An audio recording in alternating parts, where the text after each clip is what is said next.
اسے اشرف کی فکر تھی کہ کہیں وہ آ کر سارا مزہ خراب نہ کر دے۔ یہ کہہ کر صبا میجر کی گرفت سے نکل کر بھاگ گئی۔ پھر صبا نے میجر کے لیے ناشتہ تیار کیا اور دونوں نے باہر ہی بیٹھ کر ناشتہ کیا۔ اشرف 10 بجے واپس آیا تو صبا کچن کو سمیٹ چکی تھی۔ اشرف بیڈ روم میں آیا اور کپڑے چینج کرنے لگا۔ اس کی نظر ٹرے میں رکھے ہوئے 2 چائے کے کپ پر پڑی۔ اشرف چونک پڑا۔ یہ دوسرا کون تھا اس کی بیوی کے ساتھ؟ کیا کر رہا تھا وہ دوسرا؟ ابھی آیا تھا یا رات بھی یہیں تھا؟ اگر کوئی ملنے والا بھی آیا تھا تو باہر کیوں نہیں بٹھایا صبا نے؟ اندر بیڈ روم میں کیوں لے آئی؟ فوراً ہی صبا کو آواز دے کر بلایا اور اس سے بولا یہ 2 کپ۔ اشرف کے لہجے میں تھوڑا غصہ تھا اور تیزی تھی۔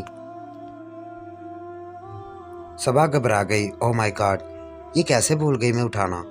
صبا گھبرا گئی، پھر بات کو سنبھالتے ہوئے بولی، ہاں میں نے جب آپ کو فون کیا تھا صبح تو 2 کپ چائے بنا چکی تھی کہ آتے ہی دونوں پئیں گے، اور پھر آپ کی وجہ سے مجھے ہی 2 کپ ختم کرنے پڑے۔ اشرف ریلیکس ہو گیا اور خود پر ہنسنے لگا۔ دل میں کہ پتہ نہیں کیا کیا سوچ رہا تھا وہ۔ او اچھا بس میں تو ایسے ہی کچھ اور سمجھا تھا۔ لیکن اب باری صبا کی، اپنا غصہ اور ادائیں دکھانے کی، اپنی جھوٹی وفاداری کا ناٹک کرنے کی۔ تھوڑا ناراض ہوتے ہوئے بولی، ہاں آپ تو سمجھے ہوں گے کہ پتہ نہیں رات کو کس کے ساتھ یہاں رنگ رلیاں منا رہی ہوں۔ آپ کے ڈیوٹی پر جانے کے بعد یہی تو کام کرتی ہوں نا میں، یہی سوچتے ہو نا آپ میرے بارے میں۔ اشرف گھبرا گیا۔ ارے نہیں یار، میں تو بس ایسے ہی خیال آ گیا تھا۔ صبا ہاں ایسے ہی خیال آ گیا تھا کہ تمہاری بیوی کوئی بازاری عورت ہے نا، جو ادھر ادھر منہ کالا کرتی پھرتی ہے تمہارے بعد۔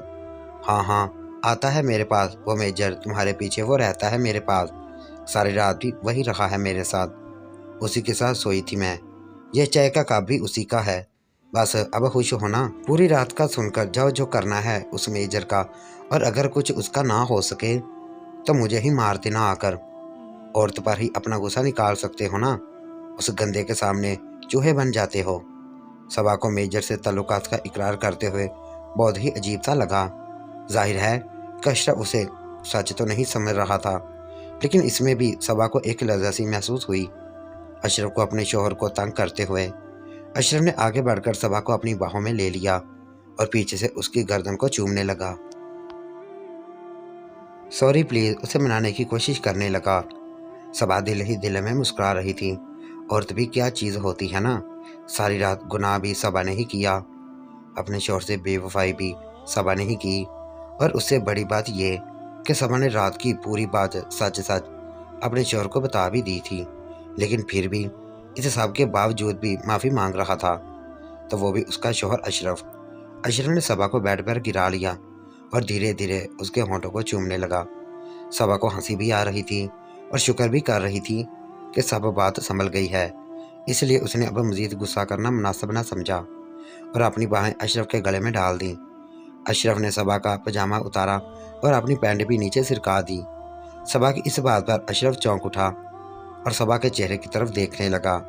صبا نے اپنی نظریں جھکائیں اور بہت ہی معصومیت سے بولی، کیا ہوا؟ کیا کوئی بہت ہی گندی بات ہوتی ہے یہ؟ بولا، ہاں یہ بھی گالی ہوتی ہے۔ صبا دوبارہ سے اس سے پوچھتے ہوئے، لیکن اس کا کیا مطلب ہوتا ہے بتاؤ نا؟ اشرف تھوڑا جھجکتے ہوئے بولا، کیسے بتاؤں تم کو؟ اچھا وہ دیکھا ہے نا تم نے ان کلپس میں میرے موبائل پر کہ لڑکی پیچھے سے، ہاں یاد آیا، تو اسے کہتے ہیں۔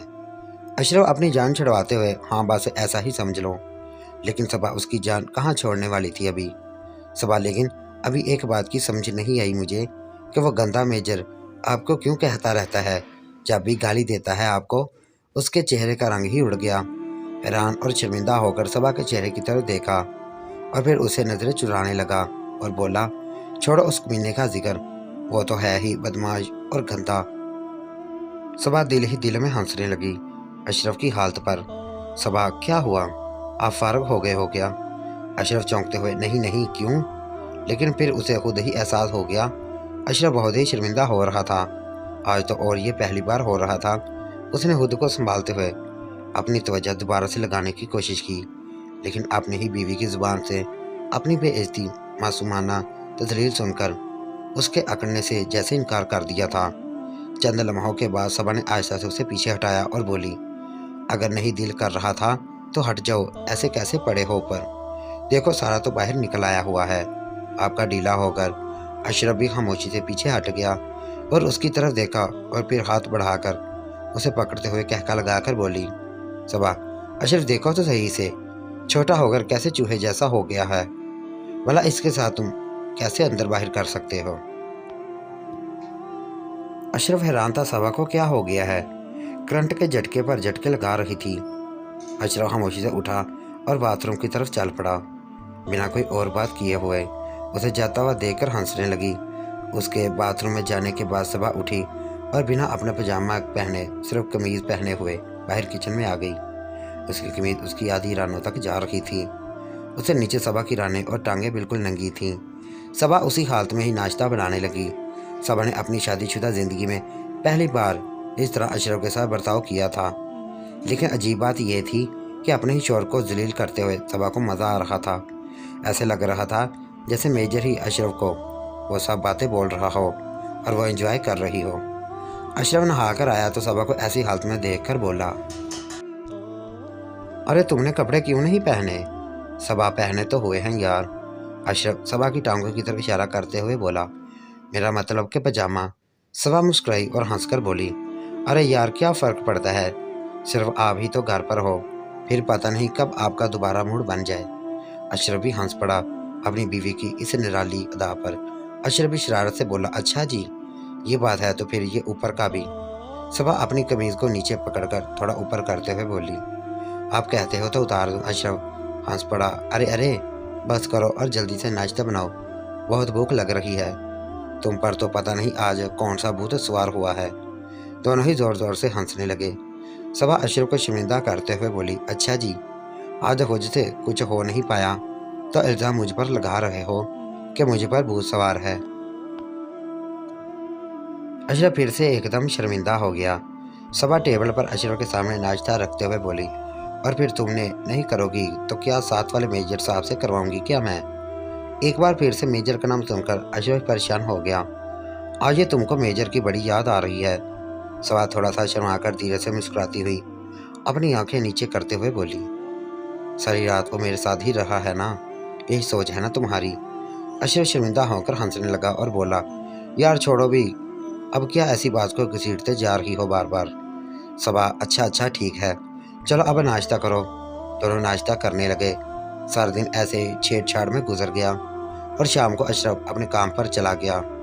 صبا نے جلدی سے گھر کا کام مکمل کیا اور میجر کا انتظار کرنے لگی۔ لیکن جب کافی دیر ہو گئی اور تبھی میجر نہ آیا تو صبا پریشان ہونے لگی، بار بار گھڑی دیکھ رہی تھی، 12 بجنے کو ہو رہے تھے۔